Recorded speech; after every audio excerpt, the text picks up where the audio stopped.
Ассаламу алайкум, дӯстони азиз. Ассаламу алайкум. Имрӯз як маълумотҳои нағзро ба диққати шумо тақдим кунам гуфтам.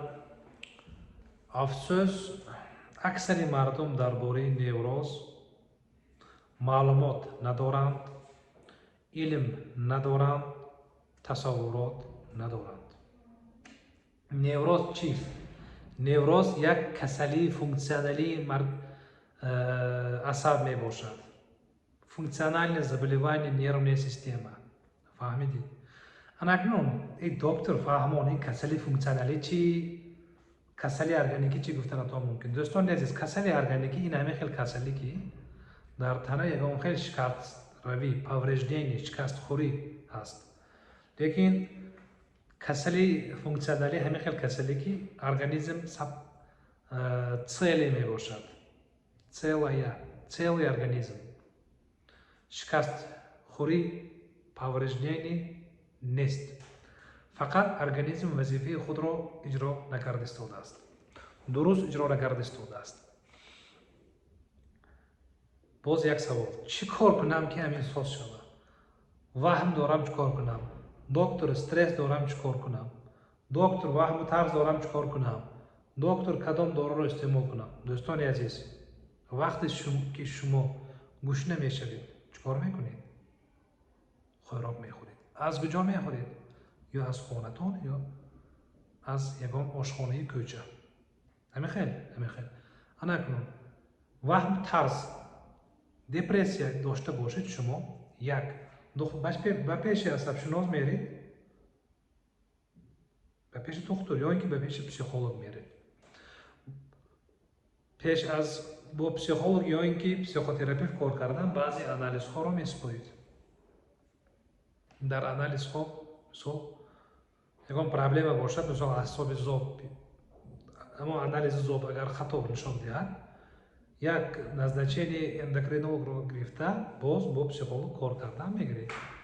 Агар проблема набошад чи? Проблема набошад, назначение эндокринолог лозим намешад, шумо ҳамон бо фақат духтури психолог ё ин ки психотерапевт кор мекунед. Анакунун дору, психотерапия, тарзи ҳаёт.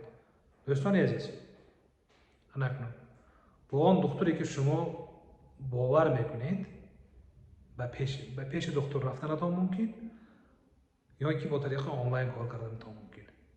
Лекин як чиз бояд кор кунед. Натиҷа лозим аст, кор мекунед. Нияти сиҳат шудан доред, кор мекунед. Баҳона ба ки зиён мекунад? Як фикр кунед, ба ман не, ба шумо. табобатгириро ба қафо партоед, ба ки гандагӣ мекунед? Фақат ба худи шумо. боварӣ. Главни бояд бовар дошта бошед. Ман боварӣ дорам ки сиҳат мешавам. Тамом. Ман боварӣ дорам ки сиҳат мешавам. Дар як рӯз, дар як соат, дар 10 рӯз просто так сиҳат намешед.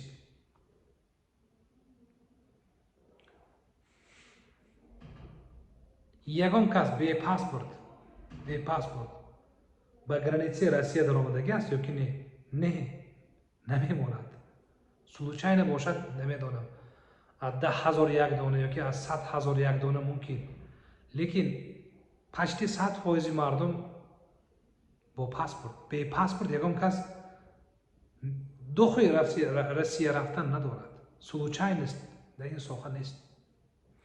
дар медицина низ, бародари азиз, дӯсти азиз, хоҳари азиз, худ ва худ шумо якбора ба пой намехезед. мехел шумо ба тӯй мисол ё ки ба ягон маърака моҳҳо ё ин ки солҳо тайёрӣ мебинед. барои мошин харидан баъзеҳо 1 сезон кор мекунад. мехел 1 сол кор мекунед. 1 сол барои чӣ? барои ана ҳамин транспорт, барои ана ҳамин металл, барои саломати чӣ? баъзе одамое ҳастанд ки онлайн кор мекунанд, беҳад натиҷаҳои нағзро гирифта истоданд. баъзе беморҳо мисол омада дар муддати якчанд рӯз натиҷаи нағзро мегиранд. ин хоҳиши бемор. лекин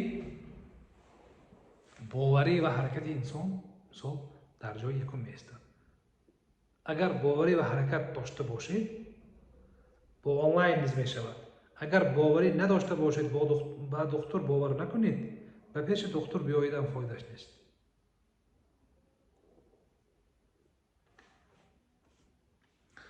солҳо як хел хатоҳоро накунед. ин хаёлҳо бовар накунед, ба хаёлҳои нороҳаткунанда бовар накунед. вайҳо исбот надорад, асос надорад. лекин шумо ин хаёлҳоро беасос будагиашро донидам, аз ин хаёлҳо баромадан душвор аст.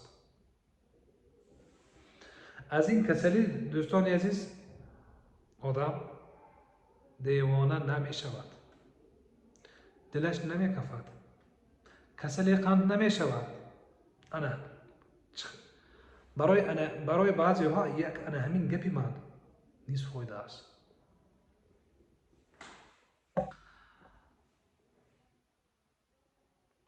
ба ҳамин баш агар дар байни одамое ки манро тамошо карда истодааст, ошпазҳо бошанд, шафёрҳо бошанд, ба шумо савол: дар муддати 5 рӯз манро ошпази дуруст нағз карда метавонед ё ки не? он одаме ки мошин ҳай накардагӣ аст, дар муддати 5 рӯз 10 рӯз шафёр шуда метавонад ё не? Наметавонад. ин касалӣ низ мехел дар муддати кӯтоҳ сиҳат намешавад ва бе назорати духтур бо эҳтимоли калон сиҳат намешавад. саломатӣ аз они шумо. анакун коркунии ман чӣ хел мешавад? вақте ки қатъи ман ягон кас кор кунад, вай бояд донад ки ҳар рӯз барои саломатӣ 30-40 дақиқа вақт ҷудо кардан лозим ва барои машқ, барои дарсҳо 30-40 дақиқа, дар баъзе ҳолатҳо 50 дақиқа дар як рӯз, барои машқҳо низ мехел қариб 1.5 соат вақти шуморо мегирад. дар дигар вақт шумо метавонед дар хона шинед, дар дигар вақт метавонед агар дар Россия ё ки дар Европа бошед, кори худро, касби худро иҷро карда, дар вақти холигии шумо барои илмгирӣ, барои машқ, яъне барои саломатиро нағз кардан сарф кунед. ҳамин хел дӯстони азиз, ман ба шумо савол: ягон зиёни ман ба шумо расида истодааст? Не. баъзеҳо солҳо овора мешаванд, солҳои худро гум мекунанд, лекин касалишон чӣ намефаҳманд. ман ба шумо гуфта истодам ки касали невроз, касали тревога, касали фобия инсонро девона намекунад. خلاصه از شما می باشد. табобат нагиред. چی؟ табобат нагиред. якумаш ҳамин ки проблемаи шумо ин кори нодуруст ман тавсия намекунам. табобат нагиред агар ё кор карда наметавонед кори худро, ё барои кор кардан, барои мисол кори худро бемалол без проблем карда наметавонед. бо азоб кор мекунед. ин якумаш. дуюмаш, агар шумо сиҳат нашавед, ба тӯю маъракаҳо иштирок карданда мумкин азоб кашед. он одамое ки фобия доранд, ҳамин хел проблема низ доранд. ба ҷойҳои ҷамъиятӣ баромада наметавонанд. онҳо фикр мекунанд ки мон духтур як сирашро, як секреташро медонад, ҳамин секретро гӯяд агар сразу одам сиҳат мешавад. нест. секретҳо нест.